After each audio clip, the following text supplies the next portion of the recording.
எனக்கும் கூட பரிமாறினார். உண்மையிலேயே பலரும் அதற்கு சாட்சி. இது ஆமைக்கிரி கதை அல்ல. எட்டு கட்டி பேசுகிறவன் அல்ல திருமாவளவன். அதெல்லாம் வீடியோவும் எடுத்து வைத்திருக்கிறார்கள். ஆனா நமக்கு தரல. தமிழீழம் மலரும் போது உங்களை அழைப்பேன், அப்போது தருவேன் என்று சொன்னவர். இதெல்லாம் 100க்கு 100 சத்தியமான வார்த்தைகள். இந்து மக்களுக்கே எதிரான கட்சி, ஒடுக்கப்பட்ட உழைக்கிற மக்களுக்கு எதிரான கட்சி. அவர்கள் பெரியாரை விமர்சிக்கிறார்கள். அவர்கள் என்றைக்காவது எல்டிடியை ஆதரித்து பேசியதுண்டா? விடுதலை புலி பிரபாகரனை ஆதரித்து பேசியதுண்டா? திருமாவளவனை விடவா மேதகு பிரபாகரன் அவர்களை பற்றி இந்த மண்ணில் பேசுவதற்கு இனி ஒருவன் பிறந்து வரப்போகிறான். பட்டி தொட்டி எங்கும் பிரபாகரன் அவர்களை கொண்டு போய் சேர்த்த இயக்கம் விடுதலை சிறுத்தைகள் கட்சி. திருமாவளவனை வெறும் சாதிய தலைவராக இந்த மண்ணிலே எல்லோரும் கண்டும் காணாமல் புறந்தள்ளிய போது என்னை முதலில் தமிழ் மக்களுக்கான தலைவன் என்று அடையாளம் கண்டவர் அண்ணன் மேதகு பிரபாகரன் அவர்கள். ஓவியர் மருது, கவிஞர் இன்குலாப், எழுத்தாளர் ஜெயபிரகாசம், இயக்குனர் புகழேந்தி தங்கராஜ், இன்னும் ஒருத்தரை கூப்பிடணும் நினைக்கிறோம். பாலிடிக்ஸ்ல இருந்து யாரையாவது கூப்பிடணும். அண்ணன் பிரபாகரன் ஒரு துண்டு சீட்டை எடுத்து எழுதி கையில கொடுத்தாராம். அந்த துண்டு சீட்டை பிரிச்சு பார்த்தா திருமாவளவன் என்று எழுதினார். நமக்கு இட்டு கட்டி பேச தெரியாது. ஏன்னா நான் சினிமா டைரக்டர் கிடையாது. எனக்கு நேரேஷன் தெரியாது, கதை சொல்ற முறை எனக்கு தெரியாது. நாம் பெரியாரை ஏன் கொண்டாடுகிறோம் என்று சொன்னால், புரட்சியாளர் அம்பேத்கரும் பெரியாரும் நல்ல நண்பர்கள். தமிழ்நாட்டுக்கு வரும்போது பெரியாரை சந்திக்காமல் அம்பேத்கர் போனதில்லை. புரட்சியாளர் அம்பேத்கர் எந்த நிலைப்பாட்டை எடுத்தாலும் தெற்கே இருந்து ஒரு ஆதரவு குரல் எழுகிறது என்று சொன்னால் அது பெரியாரின் குரலாக இருந்தது. ஈவேரா என்று அழைக்கப்பட்ட, நாயக்கர் என்று அழைக்கப்பட்ட அவருக்கு பெரியார் என்று பட்டம் கொடுத்தது இந்த சமூகத்தில் பிறந்த அன்னை மீனாம்பாள் சிவராஜ் என்பதை நீங்கள் மறந்துவிடக் கூடாது. பெண்கள் எல்லாம் சேர்ந்து நடத்திய மாநாடு ஒன்றில்தான்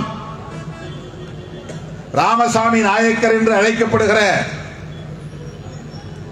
அவருக்கு பெரியார் என்ற பட்டம் அளிக்கப்பட்டது. பெரியார் என்றால் பெரிய மனிதர் என்று பொருள், அவ்வளவுதான். பெரிய ஆள் என்பதுதான் பெரியார். ஆன்மீக மொழியிலே சொல்ல போனால் பெருமாள் என்பதுதான் நல்ல தமிழிலே பெரியார். பெருமாள் என்றாலும் பெரிய ஆள் என்றுதான் பொருள். பெரிய ஆள் என்பதுதான் இரு விகுதியோடு பெரியார் என்றாகிறது. வடமொழியிலே, சமஸ்கிருத மொழியிலே மகாத்மா என்று அழைக்கப்படுகிறது. மகாத்மா என்பதுதான் தமிழிலே பெரியார். மகா என்றால் பெரிய, ஆத்மா என்றால் மனிதன், நபர் என்று பொருள். மகாத்மா என்றால் பெரிய மனிதர், பெரிய ஆள், அது தமிழிலே பெரியார். இந்த பட்டத்தை வழங்கியவர்கள் பெண்கள். அந்த பெண்கள் குழுவிலே முதன்மையாக இருந்தவர் அன்னை மீனாம்பாள் சிவராஜ். யார் அந்த மீனாம்பாள் சிவராஜ்? சிவராஜ் என்கிற தலைவரின் மனைவி. யார் அந்த சிவராஜ்? அம்பேத்கர் அவர்களாலேயே தலைவராக ஏற்றுக்கொள்ளப்பட்ட மதராஸ் மாகாணத்தை சார்ந்தவர். அவர் ஆந்திராவிலே இன்றைக்கு இருக்கிற சித்தூர் மாவட்டத்தை சார்ந்தவர். அன்றைக்கு அது மதராஸ் மாகாணத்திலே ஒரே மாநிலத்திலே இருந்த பகுதி. அம்பேத்கரும் சிவராஜும் சேர்ந்து அன்றைக்கு all India schedule cost federation என்கிற ஒரு அமைப்பை உருவாக்கினார்கள். Schedule cost federation. இன்றைக்கு ஆதி திராவிடர் கூட்டமைப்பு உருவாக்கி இருக்கிறார்கள் அல்லவா, அதுதான் ஆங்கிலத்தில் ஷெட்யூல் காஸ்ட் ஃபெடரேஷன். அதனுடைய முதல் தலைவராக இருந்தவர் சிவராஜ். அவருக்கு வட சென்னையில வள்ளலார் மணிக்குண்டு அருகே சிலை நிறுவப்பட்டிருக்கிறது. சென்னை மாநகரத்தின் முதல் மேயராகவும் இருந்தவர் அவர்தான். ஷெட்யூல் காஸ்ட் ஃபெடரேஷன் தலைவர். அவரை தலைவராக ஏற்றுக்கொண்டவர் புரட்சியாளர் அம்பேத்கர். அந்த சிவராஜனுடைய மனைவிதான் மீனாம்பாள். அந்த மீனாம்பாளை புரட்சியாளர் அம்பேத்கர் என்னுடைய அருமை தங்கை என்று ஏற்றுக்கொண்டவர். மை ஓன் சிஸ்டர் என்று அன்போடு அவரை அழைக்கக்கூடிய அளவுக்கு அவருடைய நட்பு இருந்தது. ஆகவே பெரியாருக்கும் மீனாம்பாள் சிவராஜுக்கும் இருந்த உறவு இதுதான். அன்றைக்கு நீதி கட்சியிலே இவர்கள் எல்லாம் ஒன்று சேர்ந்து பணியாற்றினார்கள். நீதி கட்சி என்றால் தென்னிந்திய நல உரிமை சங்கம் என்கிற ஒரு அமைப்பு. அது நீதி என்ற பெயரில், ஆங்கிலத்திலே ஜஸ்டிஸ் என்கிற பெயரில் ஒரு பத்திரிகை நடத்தியது. தமிழிலே ஒரு பத்திரிகை, ஆங்கிலத்திலே ஒரு பத்திரிகை. ஆங்கிலத்தில் வந்த பத்திரிகையின் பெயர், இதழின் பெயர் ஜஸ்டிஸ். அதை தமிழ்படுத்தி அந்த சங்கத்திற்கே நீதி கட்சி என்றுதான் அழைத்தார்கள். அது தேர்தலில் நின்று ஆட்சிக்கு வந்தது. தேர்தலில் நின்று ஆட்சிக்கு வந்தது. நீதி கட்சி காலத்தில் தான் இந்த ஆதி திராவிடர் என்கிற ஆணையம் பிறப்பிக்கப்பட்டது.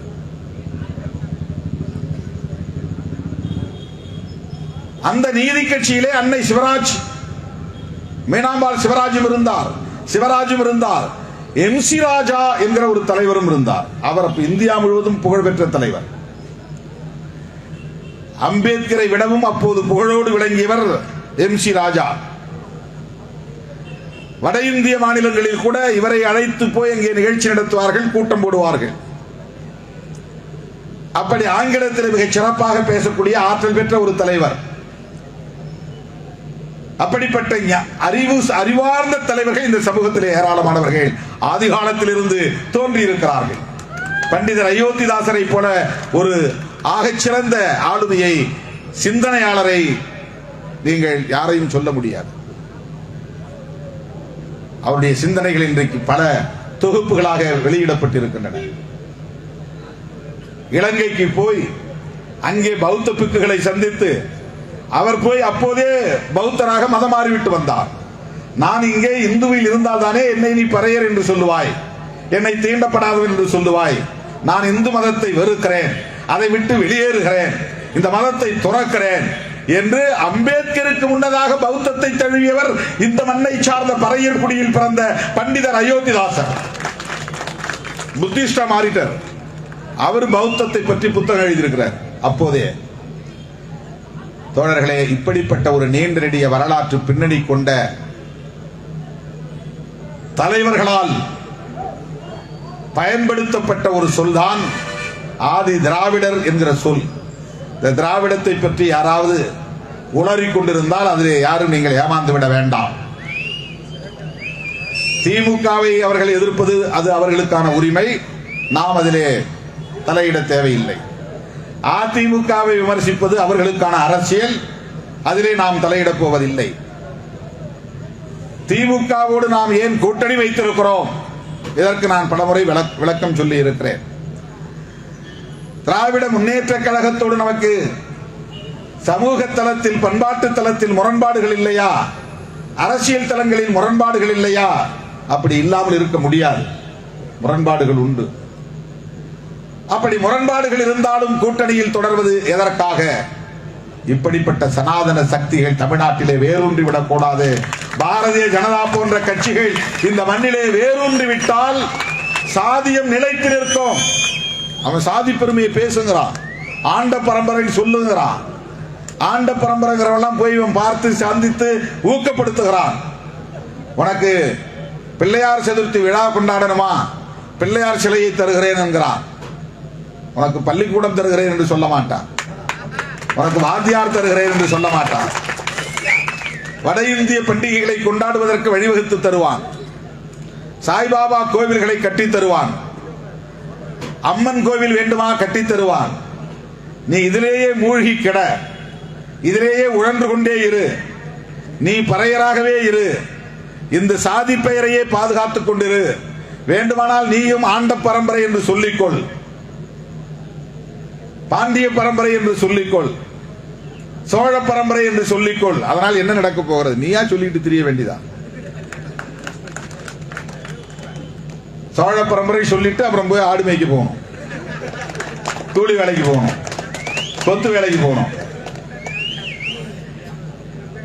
என்ன பரம்பரை? நாங்கள் ஆண்ட பரம்பரை. அப்புறம் என்ன வேலை செய்யற? ஹோட்டல் டேபிள் துடைச்சிட்டு இருக்கிறேன்.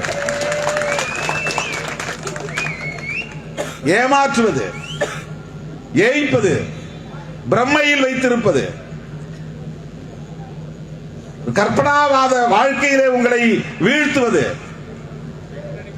தமிழ்நாட்டில் மட்டுமல்ல, இந்தியா முழுவதுமே பிஜேபி என்கிற ஒரு அரசியல் கட்சி மிகவும் ஆபத்தான கட்சி. அது முஸ்லிம்களுக்கு மட்டும் எதிரான கட்சி அல்ல, கிறிஸ்தவர்களுக்கு மட்டும் எதிரான கட்சி அல்ல, இந்து மக்களுக்கே எதிரான கட்சி, ஒடுக்கப்பட்ட உழைக்கிற மக்களுக்கு எதிரான கட்சி. அவர்கள் பெரியாரை விமர்சிக்கிறார்கள். அவர்கள் என்றைக்காவது எல்டிடியை ஆதரித்து பேசியது உண்டா? விடுதலை புலி பிரபாகரனை ஆதரித்து பேசியது உண்டா? திருமாவளவனை விடவா? மேதகு பிரபாகரன் அவர்களை பற்றி இந்த மண்ணில் பேசுவதற்கு இனி ஒருவன் பிறந்து வரப்போகிறான். பட்டி தொட்டி எங்கும் பிரபாகரன் அவர்களை கொண்டு போய் சேர்த்த இயக்கம் விடுதலை சிறுத்தைகள் கட்சி. விடுதலை புலிகள் என்கிற சொல்லை உச்சரிப்பதற்கு எல்லோரும் அச்சப்பட்ட போது விடுதலை புலிகள் என்று சொல்லுவோம் என மீண்டும் மீண்டும் பேசிய இயக்கம் விடுதலை சிறுத்தைகள் கட்சி. பொடா சட்டம் இருந்த போதே ஈழத்துக்கு போய்விட்டு திரும்பியவன் திருமாவளவன். உலகமே தேடிக்கொண்டிருக்கிறது பிரபாகரனை. அப்படிப்பட்ட ஒரு மாவீரன் திருமாவளவனை வரவேற்று மார்போடு கட்டி தழுவி, ஒரு அண்ணன் இங்கே இருக்கிறேன், நீங்கள் தைரியமாக போராடுங்கள், உங்களை ஒரு நாள் ஒட்டுமொத்த தமிழகமும் தலைவராக ஏற்றுக்கொள்ளும் காலம் வரும். என்னை எப்படி ஆரம்பத்திலே ஏற்றுக்கொள்ள தயங்கினார்கள், இன்றைக்கு ஏற்றுக்கொண்டார்கள். உங்களுக்கும் அப்படி ஒரு காலம் கடியும் என்று சொன்னவர் அண்ணன் பிரபாகரன் அவர்கள். இது ஆமைக்கிரி கதை அல்ல. எட்டு கட்டி பேசுகிறவன் அல்ல திருமாவளவன். எனக்கும் கூட பரிமாறினார். உண்மையிலேயே பலரும் அதற்கு சாட்சி. அனைத்துலக தலைமைச் செயலகம் என்ற ஒரு இடம், அங்கே எங்களுக்கு வரவேற்பு தந்து உணவு பரிமாறினார். அவருக்கு பக்கத்தில் உட்கார வச்சுட்டார். என்ன எல்லா இலையிலையும் முதல்ல கோழி, வறுத்த கோழி, ஒவ்வொரு சப்பையை எடுத்து வச்சுட்டே போறாங்க. அவருக்கும் வைக்கிறாங்க. சாப்பிட போற நேரத்தில் என்ன திரும்பி பார்க்கிறாரு, என் இலையில கறி இல்லை, என்ன ஆச்சு, ஏன் உங்களுக்கு வைக்கலையா அப்படின்ட்டு அவர் இலையில இருந்து என் இலைக்கு எடுத்து வைக்கிறார். நான் அப்ப சொன்னேன், அண்ணா நான் இப்ப வந்து வெஜிடேரியன், நான்வெஜ் சாப்பிட்றதில்ல அப்படின்னு சொன்னேன். உடனே அவர் சொன்னார், என்ன இந்த சிறுத்தை சைவ சிறுத்தையா இருக்கிறது என்று சொன்னார். நான் அதிர்ச்சி அடைந்தேன். சிறுத்தை எப்பவுமே மாமிசம் தான் சாப்பிடும், புல்லு பூண்டு சாப்பிடாது. ஆனா திருமாவளவன் என்கிற சிறுத்தை சைவ சிறுத்தையாக இருக்கிறாரே என்று கிண்டல் அடித்து விட்டு என் இலையில் வைத்த சிக்கன், அந்த கோழி சப்பையை மறுபடியும் அவர் பாத்திரத்திலே எடுத்து வைத்துக் கொண்டார், இலையிலே வைத்துக் கொண்டார். இது உண்மையிலேயே நடந்தது. உயிரோடு இன்னும் 2 பேர் இருக்கிறார்கள், 2 பேர் காலமாகி விட்டார்கள். அதெல்லாம் வீடியோவும் எடுத்து வைத்திருக்கிறார்கள். ஆனா நமக்கு தரல. நீங்க எடுத்துட்டு போனீங்கன்னா ஜெயலலிதா வந்து விமான நிலையத்திலே பிடிச்சுக்குவாங்க, உங்களை அப்புறம் தூக்கி புடாவில் போட்டுருவாங்க. வைகோ உள்ள போய் மாட்டிக்கிட்ட மாதிரி நீங்களும் மாட்டிக்க கூடாது. ஒருவேளை உங்களை பிடிச்சிட்டா தமிழ்நாடு பிரளயத்தை சந்திக்க வேண்டும் என்று சொன்னார். இந்த வார்த்தை அப்படியே சொன்னார். நீங்க அமைதியாலாம் இருக்கக்கூடாது. இந்த படம், இந்த வீடியோ எல்லாம் இங்கே இருக்கட்டும்.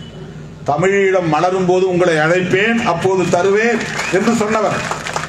இதெல்லாம் 100க்கு 100 சத்தியமான வார்த்தைகள். நமக்கு வந்து இட்டு கட்டி பேச தெரியாது. ஏன்னா நான் சினிமா டைரக்டர் கிடையாது, எனக்கு நேரேஷன் தெரியாது, கதை சொல்ற முறை எனக்கு தெரியாது. தமிழ்நாட்டில் ஒரு அரசியல் தலைவரை அழைக்க வேண்டும். யாரை அழைக்கலாம்? கலை இலக்கிய கழகத்தின் பொறுப்பாளர் புதுவை ரத்தினதுரை போய் கேட்கிறார் மேதகு பிரபாகரன் அவரிடத்திலே. கலைத்துறையை சார்ந்த 4 பேரை நாங்கள் தீர்மானித்து விட்டோம். ஓவியர் மருது, கவிஞர் இன்குலாப், எழுத்தாளர் ஜெயபிரகாசம், இயக்குனர் புகழேந்தி தங்கராஜ். இன்னும் ஒருத்தரை கூப்பிடணும்னு நினைக்கிறோம், பாலிடிக்ஸ்ல இருந்து யாரையாவது கூப்பிடணும். அண்ணன் பிரபாகரன் ஒரு துண்டு சீட்டை எடுத்து எழுதி கையில கொடுத்தாராம். அந்த துண்டு சீட்டை பிரிச்சு பார்த்தா திருமாவளவன் என்று எழுதியிருந்தார். இதை யார் சொன்னது என்றால், கலை இலக்கிய கழகத்தின் பொறுப்பாளர், ஆகச்சிறந்த தேசிய கவி என்று பாராட்ட பெற்றவர் புதுவை ரத்தினதுரை எல்லோர் முன்னிலையிலும் என்னை பற்றி சொன்னார். தம்பி, உங்களை அழைக்கிறது நாங்க பெருமைப்படுறோம். உங்க பேரை உச்சரித்தது, உங்களை அழைக்க சொன்னது எங்கள் தலைவர் பிரபாகரன். நடந்து சொன்னார். திருமாவளவனை வெறும் சாதிய தலைவராக இந்த மண்ணிலே எல்லோரும் கண்டும் காணாமல் புறந்தள்ளிய போது என்னை முதலில் தமிழ் மக்களுக்கான தலைவன் என்று அடையாளம் கண்டவர் அண்ணன் மேதகு பிரபாகரன் அவர்கள். 1 மணி நேரம் விடியற் காலை அவரோடு உட்கார்ந்து பேசுகிற வாய்ப்பை பெற்றேன் 2002. பிறகு 2004 என்னை அழைத்தார். தமிழ்ச்செல்வனோடு என்னை ஒப்படைத்து இந்த 2 நாள் நிகழ்ச்சியில் நீங்கள் அவரோடு இருக்க வேண்டும் என்று அனுப்பியிருந்தார். இதை தமிழ்ச்செல்வனே என்னிடத்தில் சொன்னார். சுபத் தமிழ்ச்செல்வன் பிரிகேடியர் என்கிற பொறுப்பிலே இருந்தவர். தமிழ் ஊடக அறிவியல் கலை கல்லூரி அதற்கான பவுண்டேஷன் ஸ்டோன் அடிக்கல் நாட்டுவதற்கு என்னை அழைத்திருந்தார்கள். நான் போயிருந்தேன், நான் அடிக்கல் நாட்டினேன். அந்த விழாவிலே தராக்கி என்பவரும் கலந்து கொண்டார், சுபத் தமிழ்ச்செல்வன் என்பவரும் கலந்து கொண்டார். திருச்சியே இருக்கிறார் பொன் தியாகம், இன்றைக்கும் இருக்கிறார், அவரும் அந்த நிகழ்ச்சியிலே பங்கேற்றார். 2004 1 மணி நேரம் அவரோடு தனிமையிலே பேசுகிற வாய்ப்பை பெற்றேன். தமிழர்களுக்கான ஒரு தலைவன் திருமாவளவன் என்று என்னை உலகத் தமிழர்களுக்கு அடையாளம் காட்டியவர் அண்ணன் மேதகு பிரபாகரன் அவர்கள். தமிழ்நாட்டில் நடக்கிற பல்வேறு பிரச்சனைகளை சொன்னார். அதுல எனக்கு ரொம்ப முக்கியமா 2 அட்வைஸ் பண்ணார், அறிவுரை.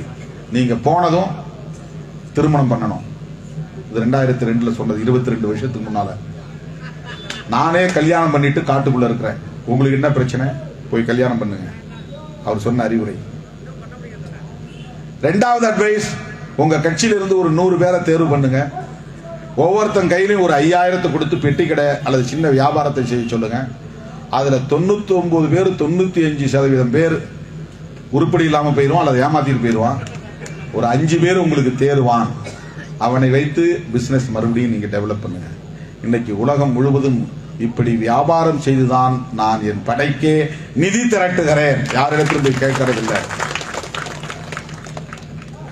சொந்த காலில் நில்லுங்கள், நீங்களே வியாபாரம் செய்யுங்கள் என்று சொன்னவர் அண்ணன் பிரபாகரன் அவர்கள்.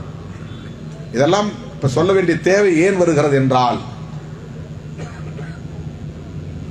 விடுதலை சிறுத்தைகள் எந்த அளவுக்கு ஈழத்தமிழர்களுக்காகவும் போராடி இருக்கிறது என்பதை இந்த நாடு அறியும். தமிழர்களுக்காக போராடி இருக்கிறது என்பதை இந்த புதிய தலைமுறையினர் தெரிந்திருக்க வாய்ப்பில்லை.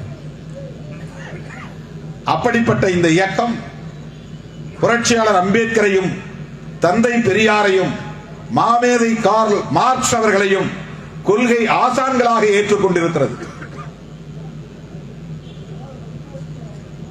சாதிப்பற்றோடு ஒரு அரசியல் இயக்கம் இருக்குமே ஆனால் அது அனைத்து தரப்பு மக்களின் ஆதரவையும் பெற முடியாது. ஒரு சாதி சங்கமாக மட்டும்தான் இயங்க முடியும்.